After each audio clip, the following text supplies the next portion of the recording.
Best law of attraction money and success coach అయిన ప్రముఖ షేక్ అన్వర్ గారిచే మే 18th హైదరాబాద్ లో జరగబోయే 1 day magic of law of attraction and millionaire mind work shop కి register చేసుకోండి. Welcome to Suman TV. నేను మీ సుమన్ టీవీ నాగ్. ఎవరైనా సరే బిజినెస్ చేద్దాము అనుకునేటువంటి వాళ్ళకి కొన్నిసార్లు అంటే బిజినెస్ బాగుంది అనుకుంటారు, కానీ సడన్ లాస్ చూస్తారు, అప్పులు పాలైపోతారు. లేదా కొంతమందికి ఇండివిజువల్గానే ఎంత సంపాదించినా సరే డబ్బులు వారి చేతిలో ఉండవు. గోచార రీత్యా దానికి గల ప్రధాన కారణాలు ఏంటి, ఎలాంటి దోషాలు ఉంటాయి, ఎస్పెషల్లీ బిజినెస్ చేసేటువంటి వాళ్ళకి ఎటువంటి దోషాలు ఉండటం వల్ల ఆ విధంగా జరిగే అవకాశం ఉంటుంది, అండ్ ఎలాంటి దోషాలు కూడా ఉంటాయి వేదిక ఆస్ట్రాలజీ ప్రకారం అనేది. ఈరోజు మనతో పాటు వేదిక ఆస్ట్రాలజీ ఉమాగారు ఉన్నారు, అది వారి మాట్లాడి తెలుసుకుందాం. నమస్కారం ఉమాగారు. నమస్తే నాగరాజ్ గారు. అకార్డింగ్ టు వేదిక ఆస్ట్రాలజీ కనుక మనం చూసుకుంటే అండి, ఎవరి దగ్గరన్నా డబ్బులు నిలవకుండా ఉండటానికి దానికి గల ప్రధాన కారణాలు ఎలాంటి దోషాలు ఉంటాయి, ఎస్పెషల్లీ బిజినెస్కి వచ్చేటప్పటికి ఎలాంటి దోషాలు ఉండటం వలన వాళ్ళు ఏ బిజినెస్ చేసినా సరే కలిసి రాని అవకాశం ఉంటుందంటారు అసలు? తప్పకుండా అండి. బిజినెస్ అనేటువంటి విషయంలో మనం చూస్తే కనుక ఆస్ట్రాలజీలో 4 రకాల దోషాలు అంటే చెప్పబడ్డాయి నాగరాజు గారు. ధన దోషము, రుణ దోషము, విఘ్న దోషము, స్థాన దోషము అని చెప్పి 4 దోషాలు చెప్పబడ్డాయండి. బిజినెస్ ముందుగా మనం ధన దోషం కోసం మాట్లాడుకోవాలి అనుకుంటే, బిజినెస్ చేసేటువంటి అంశము డబ్బులు సంపాదించడం కోసము అనేటువంటి మాట మర్చిపోయి విచ్చలవిడిగా డబ్బులు ఖర్చు పెడుతూ డబ్బులు ఎక్కడ ఇన్వెస్ట్ చేయాలో తెలియనటువంటి పరిస్థితిలో ఇన్వెస్ట్ చేసి, అంటే బిజినెస్ చేస్తున్నామనేటువంటిది డబ్బులు సంపాదించడానికా ఖర్చు పెట్టడానికో తెలియనటువంటి పరిస్థితిలో బిజినెస్ చేసే వాళ్ళకి ఇది చాలా యాప్ట్ అవుతుందండి. ఇది ఎందుచేత వస్తుంది అంటే, యాజ్ పర్ ఆస్ట్రాలజీ చూస్తే the original 7th house business హౌస్గా చెప్పబడింది. ఆ స్థానంలో కనుక రాహు కానీ, అదే స్థానంలో శని భగవానుడు కానీ, అదే స్థానంలో కేతుగ్రహము కానీ ఉన్నట్లయితే, లేదా క్షీణ చంద్రుడు ఉన్నట్లయితే ఖచ్చితంగా బిజినెస్లో ధనదోషము అనేటువంటిది పడుతుంది. దీని మూలాన పెట్టుబడి పెట్టడమే అవుతుంది తప్ప వచ్చేటువంటిది ఏదీ కనబడదు. మనం చూస్తే ఎక్కువ బిజినెస్లు ఇక్కడే ఫెయిల్ అవుతూ ఉంటాయండి. ధనదోషంలోనే ఇరుక్కుపోతుంటారు. ఎందుకు అని అంటే, వాళ్ళు పెట్టుబడి పెడతారు, శాలరీలు వాళ్ళు ఇస్తారు, వాళ్ళ జేబులోంచి వెళ్ళేదే తప్ప వాళ్ళకు వచ్చేటువంటిది ఏదీ ఉండదు. ఒకవేళ మీరు బిజినెస్ చేస్తూ ఈ రకమైనటువంటి ప్రభావాన్ని మీరు చూస్తూ ఉంటే, దీనికి కారణము ధనదోషము. అంటే ధనాన్ని ఎలా పెట్టాలి అంటే, మనం చూసామనుకోండి ఆస్ట్రాలజీలో ద ఒరిజినల్ 12th హౌస్ అండి, అంటే 12వ స్థానము వ్యయస్థానంగా చెప్పబడింది. ఆ స్థానంలో బుధుడు కానీ శుక్రుడు, బుధ శుక్రుల యొక్క కంజంక్షన్ ఉన్నప్పుడు చాలామంది ఏంటంటే వ్యాపార నష్టము అనుకుంటారు. కాదు, ఇన్వెస్ట్మెంట్ అండి, పెట్టుబడి. అంటే కొన్ని యోగాలు వ్యాపార లక్షణాలకి దారితీస్తూ ఉంటాయి. భద్ర మహాపురుష యోగం లాంటి యోగాలు, అలాంటి వాళ్ళకి ఎక్కడ డబ్బులు పెట్టాలి ఏంటో తెలుస్తుంది. ఎప్పుడైతే సరైనటువంటి వ్యాపార యోగం లేనప్పుడు వ్యాపారం పెట్టినట్లయితే ఈ యొక్క ధనదోషం వల్ల తీవ్రమైన నష్టాలు చూస్తారు. అంటే ఇంకా బిజినెస్ దివాళా తీసేయడం తప్ప ఇంకా వేరే మార్గం ఉండదు. ఇది ధనదోషంగా చెప్పబడింది.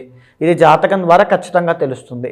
అయితే ఇక రెండవది ఏంటి అంటే రుణదోషము అని ఉంటుంది. అంటే చాలామంది అప్పులు తీసుకొచ్చి బిజినెస్ చేస్తుంటారు, తర్వాత బిజినెస్ చేసిన తర్వాత అప్పులు పాలైపోతుంటారు. అంటే వాళ్ళు ఏదైనా పెట్టుబడి పెట్టాలన్నా అప్పే, దాన్ని రన్ చేయాలన్నా అప్పే, అది దివాళీ తీసిన తర్వాత మళ్ళీ అప్పే, దాని మీద మళ్ళీ అప్పు పెడుతూ ఉంటారు. అంటే వ్యాపార లక్షణం, ఏ స్థాయిలో మనం బిజినెస్ పెట్టాలి, ఎంతట్లో బిజినెస్ పెట్టాలి, ఆ డబ్బును మేనేజ్ చేసేటువంటి విధానం కూడా రుణదోషంగా చెప్పబడింది. ఇది కుజుడి యొక్క సంచారం మీద ఆధారపడి ఉంటుంది. రుణదోషము అనే 7th హౌస్లో కుజుడు నీచ స్థితిలో ఉండడము, 7th లేకపోతే చంద్రుడు నీచ స్థితిలో ఉండడము, ఇలాంటి పరిస్థితుల్లో వాళ్ళకి తెలియక ప్రాపర్ గైడెన్స్ లేక అప్పులు తీసుకొచ్చి పెట్టడము. చాలామంది చూస్తే ఒక వ్యాపారం పెడతారు, అప్పు తీసుకొచ్చి బయటికి మాత్రం గాంభీర్యం, మేకపోత గాంభీర్యంలాగా గాంభీర్యం ఉంటుంది. ఆ డబ్బులు తీసుకొచ్చి పెడతారు, మళ్ళీ అప్పులు అయిపోతారు, మళ్ళీ ఇంకో అప్పు తీసుకొచ్చి ఈ అప్పుని కవర్ చేస్తారు. మొత్తానికి దివాళా తీసేంత వరకు వాళ్ళు నష్టపోతున్నారనే విషయాన్ని వాళ్ళు గుర్తించలేరంతే. దీన్ని రుణదోషంగా చెప్పబడింది. దీనివల్ల ఫ్యామిలీ మొత్తం అంతా కొలాప్స్ అయిపోతుందండి. రుణదోషం కనుక ఉంటే జాతకంలో ఎవరు బిజినెస్ పెట్టాలి, ఎవరిది బిజినెస్ నక్షత్రము, ఎవరిది బిజినెస్ యోగం అనేటువంటిది కొన్ని నిర్ణయింపబడ్డాయి. అవి తెలుసుకున్న తర్వాతనే వెళ్ళాలి.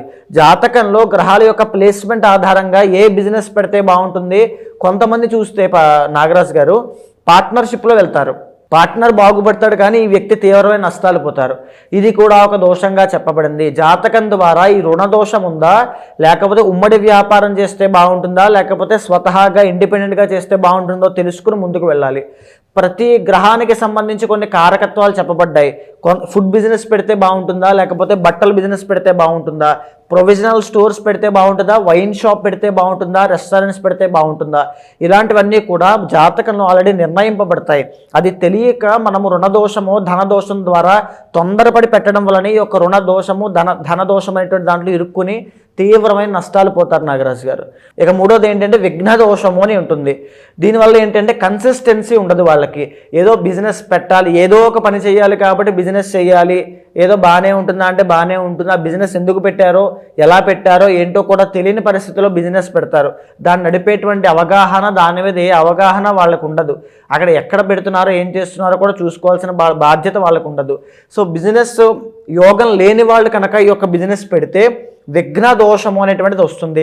అంటే పెట్టినటువంటి కొన్ని రోజులకే మూసేయాల్సి వస్తుంది, అమ్మేయాల్సి వస్తుంది, తక్కువ రేటుకి ఇచ్చేయాల్సి వస్తుంది. అంటే ఇంకా పోతుంది. అది డబ్బులు లాస్ అయినా ఉన్నా లేకపోయినా బిజినెస్ పోవడం అంతే. ఏదో బిజినెస్ పెట్టాడు లాస్ అయ్యాడు అంతే. దాన్ని విఘ్న దోషము అంటారు. ఇది జాతకంలో గురుబలం కనుక లేకపోతే ఇలాగే జరుగుతుంది. అంటే సెటిల్మెంట్ దోషాల్లో, అంటే ఫర్ సపోజ్ పాతక అని పిలువబడేటువంటి కాలసర్ప దోషంలో కొంతమంది మనం చూస్తే 33 సంవత్సరాలు వచ్చేంత వరకు కూడా ఆ బిజినెస్ పెట్టి ఈ బిజినెస్ పెట్టి ఈ జాబ్లో జాయిన్ అయ్యి మానేసి అవి చేసి ఇవి చేసి లాస్ట్కి ఏదో ఒక దాంట్లో సెటిల్ అవుతారు. ఇవి మధ్యలో ఎన్నైతే చేశారో ఇవన్నీ కూడా విఘ్న దోషం వల్ల వచ్చినటువంటి దోషాలు. అందుకే బిజినెస్లో తీవ్రమైన నష్టాలు చూస్తారు. దీనికి పరిహారం ఏమిటి అంటే, ఆ ఏదైతే విఘ్న దోషానికి కారణమవుతోందో కేతు గ్రహము మేజర్గా అండి. కేతు టెంపరీ ప్లానెట్ అండి, చంచల స్వభావి, అంటే ఒకదాని మీద స్టేబుల్గా ఉండలేడు ఆయన. సో ఆ కేతు గ్రహానికి సంబంధించిన దోషాన్ని ఈ విఘ్న దోషంగా చెప్పబడింది. అయితే అన్నిటికంటే ఆఖరిది 4వది ఏంటి అంటే స్థాన దోషము. ఏ బిజినెస్ ఎక్కడ పెట్టాలి, ఎలా పెట్టాలి అని తెలియక రాంగ్ ప్లేస్మెంట్లో పెట్టడము, లేదా పెట్టినటువంటి బిజినెస్ వాస్తుకు విరుద్ధంగా ఉండడము, లేదా ఆ స్థానము ఏదైతే ఉందో అక్కడ విపరీత నెగిటివ్ ఎనర్జీ మనం చూస్తూ ఉంటామండి. ఏదైనా స్థలం, మనం నివసించేటువంటి స్థలమైనా వ్యాపార స్థలమైనా అది శుద్ధిగా ఉండాలి. అక్కడ ఏదైనా జంతువులు చనిపోయి ఉండొచ్చు, ఏదైనా హాని కలిగి ఉండొచ్చు, ఏదో ఒక ఇబ్బంది జరిగి ఉండొచ్చు. అలాంటి స్థలాల్లో కనుక ఏదైనా వ్యాపారం పెట్టినట్లయితే, అది తెలియక ముందుకు వెళ్ళినట్లయితే తీవ్రమైన నష్టాలు చూస్తారు.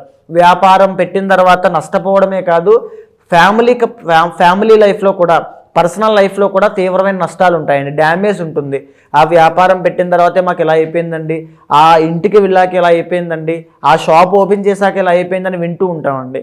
దీన్ని స్థాన దోషము అంటారు. ఇది 4వ స్థానాన్ని బట్టి మనం ఖచ్చితంగా తెలుసుకోవచ్చు.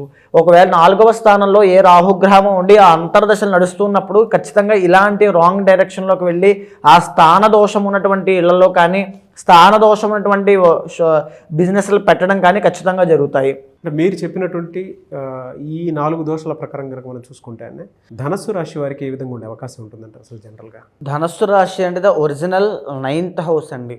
అంటే వీళ్ళు జనరల్గానే భాగ్యవంతులు. అది ఆరోగ్యపరంగా, ఆర్థికంగా, సోషలిస్టిక్గా అన్ని విషయాల్లో కూడా భాగ్యవంతులు. 10 మందికి దాన ధర్మాలు చేసేటువంటి మంచి గుణం కలవారు, మంచి సేవా తత్పరులు, ఇవన్నీ ఉంటాయి వీళ్ళకి. సో ఏంటి అంటే మనం బిజినెస్ పాయింట్ ఆఫ్ వ్యూలో మాట్లాడుతున్నాం కాబట్టి original 7th and 10th lord వీళ్ళకి బుధుడు అవుతారు. సో ఏంటి అంటే వీళ్ళ నష్టపోయేటువంటిది ఒకే ఒక్క అంశంలో బంధువులు, ఫ్యామిలీ అండ్ పార్ట్నర్షిప్ అండి. ఈ 3 అంశాల్లో వీళ్ళు తీవ్రంగా నష్టపోతారు. ఫస్ట్ది ఏంటి అంటే బంధువులు. వీళ్ళ చుట్టుపక్కన ఉండేటువంటి వాళ్ళే వీళ్ళని తినేస్తారు. అవసరం కోసం, అవకాశం కోసం వాడుకుని పక్కన పెట్టేస్తారు వీళ్ళని. సో తీవ్రమైన నష్టాలు బంధువుల వల్లే చూస్తారు. ఫ్యామిలీ సపోర్ట్ అనేది వీళ్ళకు ఉండదు. ఖచ్చితంగా నేను చెప్పేటువంటిది బాగా గుర్తుపెట్టుకోండి. ధనస్సు రాశి వాళ్ళకి అది బిజినెస్ పాయింట్ ఆఫ్ వ్యూలో అయినా ఎక్కడైనా సరే ఫ్యామిలీ సపోర్ట్ అనేటువంటిది మీకు ఉండదు. మీరు ఫ్యామిలీని నమ్ముకుని ముందుకు వెళ్ళడం అనేటువంటిది జరిగితే మీరు సక్సెస్ అనేది చూడడం చాలా కష్టం. అండ్ ఇంకోటి ఏంటి అంటే పార్ట్నర్షిప్లో వెళ్ళడం వల్ల తీవ్రమైన నష్టం, అంటే జాప్యం జరుగుతుంది అంతే తప్ప డబ్బులు ఏమీ రావు. బిజినెస్ ఏది ముందుకు వెళ్ళదు, వీళ్ళు సక్సెస్ చూడరు, హైట్స్కి వెళ్ళడం ఏది జరగదు. జస్ట్ అలా టైంపాస్ అవుతుంది అంతే. పెట్టాము, పేరు గొప్ప ఊరు దెబ్బ, అంతకుమించి ఏమి ఉండదు. సో పార్ట్నర్షిప్లో అస్సలు వెళ్ళకూడదు. బంధువులకి ఎవరికి కూడా ఆసరా ఇవ్వద్దు కనీసము. అంటే వీళ్ళని అవసరం కోసం, అవకాశం కోసం వాడుకుంటారు. వీళ్ళకి తెలియదు ఆ పరిస్థితి ఏంటో, అంతా నష్టపోయిందో తెలుస్తుంది. అలాంటి పరిస్థితుల్లో ముందుగానే గుర్తించి జాగ్రత్త తీసుకోండి. అండ్ మేజర్గా మీరు చేయాల్సిన బిజినెస్లు ఏంటి అంటే ఎక్స్పోర్ట్స్ అండ్ ఇంపోర్ట్స్ కానీ, నిత్యావసర సరుకులకు సంబంధించి కిరాణా లేదా ఈ ప్రొవిజనల్ స్టోర్స్ కానీ వీటికి సంబంధించి మీడియా జర్నలిజం, ఇంకా చెప్పాలి అంటే డిజిటల్ మార్కెటింగ్ ఒకటి, గ్రాఫిక్ డిజైనింగ్ ఒకటి, తర్వాత ఈ యొక్క సోషల్ మీడియాలో అంటే మాట ద్వారా బ్రతికేటువంటి వృత్తులు అవి జర్నలిజం కానీ, న్యూస్ రిపోర్టింగ్ కానీ, లేదా లా కానీ, ఇవన్నీ కూడా బుక్స్ షాప్స్ కానీ ఇవన్నీ కూడా వీళ్ళకి చాలా బాగుంటాయని చెప్పొచ్చు. ఈ బిజినెస్లో మీరు ముందుకు వెళ్ళగలిగితే అద్భుతాలు చూస్తారు. అందులోనూ పార్ట్నర్షిప్ మాత్రం అస్సలు పెట్టద్దు. ఒకవేళ పార్ట్నర్షిప్ పెట్టారంటే నష్టపోవడం తప్ప ఏది ఉండదు. దానికి ధనదోషం అనేటువంటిది వీళ్ళకి ఉంటుంది. ధనదోషం ఎలా ఉంటుంది అంటే మల్టీ టాస్కింగ్ అనేటువంటిది చేయడం మూలన, అంటే 2-3 బిజినెస్లు ఒకేసారి పెట్టడము, జాబ్ చేస్తూ బిజినెస్ కూడా చేసేద్దాం అనేటువంటి దాంతో దిగడం వలన మొత్తం రెండిట్లోనూ నష్టపోతారు. దీని మీద ఫోకస్ ఉండదు, దీని మీద ఫోకస్ ఉండదు, రెండూ నష్టపోతారు. మానసిక అశాంతి, ధన నష్టం అన్నీ కలుగుతాయి దీనివల్ల. సో ధనస్సు రాశి వాళ్ళు చేస్తే కనుక బిజినెస్ చేయండి, ఖచ్చితంగా చాలా బాగుంటుంది. మీకు పార్ట్నర్షిప్ లేకుండా ఇండివిజువల్గానే మీ అంతటా మీరుగా ఇండిపెండెంట్గా చేయండి, అద్భుతాలు చూస్తారని చెప్పచ్చు. మేజర్గా మీ యొక్క జాతకానికి అండ్ మీ యొక్క రాశికి శివ ఆరాధన ఎక్కువగా చేయాలి. శివుడి యొక్క ఆరాధన ఎక్కువగా చేస్తే అద్భుతం జరుగుతుంది. అంటే ఒక్కొక్క రాశికి ఒక్కొక్క దైవాన్ని చెప్పబడ్డారండి. అంటే ఏ దైవం వీళ్ళకి బాగా, ఫర్ సపోజ్ జెమ్ స్టోన్స్ ఉంటాయి, ఏ స్టోన్ పెట్టుకుంటే వీళ్ళకి టర్నింగ్ పాయింట్ వస్తుంది అంటే ధనస్సు రాశి వాళ్ళకి కనకపుష్య రాగము, అదేవిధంగా ధనస్సు రాశి వాళ్ళకి సుబ్రహ్మణ్య స్వామి, శివుడు ఇద్దరిని ఆరాధన చేయడం వల్ల జీవితంలో టర్నింగ్ పాయింట్ వస్తుంది, ఖచ్చితంగా వస్తుంది. సో ఈ రెండు విషయాలు ఖచ్చితంగా ఫాలో అవ్వండి. ఒకవేళ మీ పర్సనల్ చార్ట్లో కాలసర్పదోషాది ఏమైనా దోషాలు ఉంటే సుబ్రహ్మణ్య స్వామి యొక్క ఆరాధన, ఒకవేళ డబ్బు ఫైనాన్షియల్ ఇబ్బందులు బాగా ఎక్కువగా ఉన్నాయి, బిజినెస్ ముందుకు వెళ్ళట్లేదు, కస్టమర్స్ రావట్లేదు, క్లయింట్స్ పెరగట్లేదు అనేటువంటి బాధ ఉంటే శివ ఆరాధన ప్రతినిత్యము స్ఫటికలింగానికి ఇంట్లో అభిషేకం చేయండి. తర్వాత ఏదో ఒకటి పండో పలహారమో నైవేద్యంగా పెట్టండి. ప్రతి పౌర్ణమికి కూడా శివుడికి పంచామృతాలతో అభిషేకం చేయడం కానీ, మహాలక్ష్మీదేవికి హోమం చేయడం కానీ చేయండి. విశేషమైన సిద్ధిని చూస్తారు, గొప్ప రాజయోగం పడుతుంది. అలా సార్, కొంత పర్సనల్ చాట్ కాకుండా జనరల్గా గోచర రీత్యా అయితే ఇండివిజువల్గా ఎలా ఉంటుందండి వీళ్ళకి ఏంటి అంటే నాగరాజు గారు, the original 12th house ruled by కుజుడు అండి. లిటిగేషన్స్, గొడవలు, తగాదాలు, ఆరోగ్య సమస్యలు అంటే సర్జరీలు అవ్వడము, వీటి విషయాల్లో డబ్బులు నిలబడకుండా వెళ్ళిపోతాయి. అంటే సంపాదించినంత హాస్పిటల్ పాలు, కోర్టు పాలు, పోలీస్ స్టేషన్ పాలు ఇలా అయిపోతూ ఉంటాయి. సో దీనివల్ల డబ్బులంతా మేజర్గా నష్టపోయే అవకాశాలు ఎక్కువగా ఉంటాయి. సో అలాంటి లిటిగేషన్స్లో కానీ, గొడవలు కానీ, తగాదాల్లో కానీ వెళ్లకుండా ఉండండి. మేజర్గా ల్యాండ్ డిస్ప్యూట్స్ కానీ, కోర్టు వ్యవహారాలు కానీ, ఇలాంటి విషయాల్లో మీకు ఇబ్బంది వచ్చి టైం వృధా అవ్వడము, లేకపోతే డబ్బులు స్ట్రక్ అయిపోవడం ఖచ్చితంగా జరుగుతాయి. అలాంటి వాటికి వెళ్లకుండా జాగ్రత్త చూసుకోండి, అప్రమత్తంగా ఉండండి. ఎలా సార్, అంటే చాలామంది మిమ్మల్ని అప్రోచ్ అవుదాం అనుకున్నటువంటి వాళ్ళు ఉంటారు. ఏ దోషం ఉంది, ఏ శాపం ఉంది, లేదు అంటే గోచర రీత్యా అనే కాకుండా పర్సనల్ చాట్ త్రూ అయినా సరే ఒక్కొక్క మంచి రెమెడీ కోసం చూసుకునేటువంటి వాళ్ళు ఉంటారు. వాళ్ళకు ఉండేటంటే కొంతమందికి ఫినాన్షియల్ ప్రాబ్లమ్స్ ఉండొచ్చు, కొంతమందికి ఏమో హెల్త్ ప్రాబ్లమ్స్ ఉండొచ్చు, కొంతమందికి మ్యారిటల్ ఇష్యూస్ ఉండొచ్చు, లేదా పెళ్ళికి మంచి ముహూర్తం కోసం అని చెప్పేసి అడిగేటువంటి వాళ్ళు ఉంటారు, గృహప్రవేశం కోసం అడిగేటువంటి వాళ్ళు ఉంటారు. సో ఏ రకంగా చూసుకున్నా సరే మీ అపాయింట్మెంట్ తీసుకుని ముందుకు వెళ్ళాలి అని అంటే మిమ్మల్ని ఎలా అప్రోచ్ అవ్వాలి? తప్పకుండా అండి. అలాంటి వాళ్ళు ఎవరైనా ఉంటే మీకు కింద కనిపించిన నెంబర్కి కాల్ చేస్తే మా వాళ్ళు మీకు పూర్తి వివరాలు అందిస్తారు. మనం మాట్లాడుకునేటువంటి అంశం అంతా కూడా గోచారానికి సంబంధించినటువంటిదండి. అంటే బిజినెస్ అనేటువంటిది చాలామందికి అద్భుతమైన యోగాన్ని క్రియేట్ చేసి పెడుతుంది. ఎంతోమంది జాతకాల్లో భద్ర మహాపురుష యోగం, బుధ శుక్రుల యొక్క కాంబినేషన్, రవి బుధుల యొక్క కాంబినేషన్, ఇవన్నీ కూడా వ్యాపార దిగ్గజాలుగా, వ్యాపారవేత్తలుగా తీర్చిదిద్దబడ్డారు. అలాంటి యోగం ఉన్న వాళ్ళు అది తెలియక చాలామంది జాబ్స్ చేస్తున్న వాళ్ళు ఉన్నారు. జాబ్స్ చేసేటువంటి యోగం ఉన్న వాళ్ళు బిజినెస్ మీద ఆసక్తి చావక, లేకపోతే ఏదో ఇన్ఫ్లుయెన్స్ అనేటువంటిది అవ్వడం వల్ల బిజినెస్ పెట్టి లాస్ అయిన వాళ్ళు చాలామంది ఉన్నారు. ఒక ప్రాపర్ గైడెన్స్ అనేటువంటిది ఉంటే కనుక ఏ బిజినెస్ పెడితే బాగుంటుంది, పార్ట్నర్షిప్లో పెడితే బాగుంటుందా, లేదా అసలు ఏ ప్లేస్లో పెడితే బాగుంటుంది, వ్యాపారం ఏ దిక్కులో ఏ రాశి వాళ్ళకు ఉంటే బాగుంటుంది తెలుసుకుని ముందుకు వెళ్ళగలిగితే అద్భుతమైన వ్యాపారవేత్తలుగా ప్రతి ఒక్కరూ ఎదుగుతారు. అలాంటి వాళ్ళు ఎవరైనా ఉంటే ఖచ్చితంగా మీ పర్సనల్ చార్ట్ చూసిన తర్వాత ఏవైనా దోషాలుని తగినటువంటి శాంతి పూజలు ఆచరింపజేసి మీకు మంచి రిజల్ట్స్ వచ్చేలా ఖచ్చితంగా చేస్తాను. డెఫినెట్గా అండి. థ్యాంక్ యూ అండి. Thank you so much Uma గారు. నమస్తే అండి. చూసారు కదండి వీడియో. ఈ వీడియోపై మీ అభిప్రాయాన్ని కమెంట్ బాక్స్లో పోస్ట్ చేయండి. ముఖ్యంగా మీరు కనుక మీ పర్సనల్ లైఫ్లో మీకు ఇండివిజువల్గా అయినా సరే, అంటే ఏదైనా కలిసి రావట్లేదు అనుకున్నప్పుడు ఒక త్రూ వేదిక్ ఆస్ట్రాలజీ ఏదైనా సపోర్ట్ తీసుకుని ముందుకు వెళ్ళాలి అనుకుంటే ఉమా గారిని సంప్రదించాలనుకుంటే మాత్రం స్క్రీన్ మీద మీకు ఉమా గారి కాంటాక్ట్ నెంబర్ కనిపిస్తుంది. దాన్ని మీరు కాల్ ఆర్ మెసేజ్ వాట్సాప్ చేసి వెంటనే అపాయింట్మెంట్ బుక్ చేసుకోవచ్చు. ఈ వీడియో లైక్ చేయండి, షేర్ మాత్రం తప్పకుండా చేయండి. ఇలాంటి మరిన్ని వీడియోస్ కోసం మా ఛానల్ ఫాలో అవ్వండి. Thank you. సుమన్ టీవీలో మీ పర్సనల్ అండ్ బిజినెస్ ప్రమోషన్స్ కోసం కింది నెంబర్కి కాంటాక్ట్ చేయండి.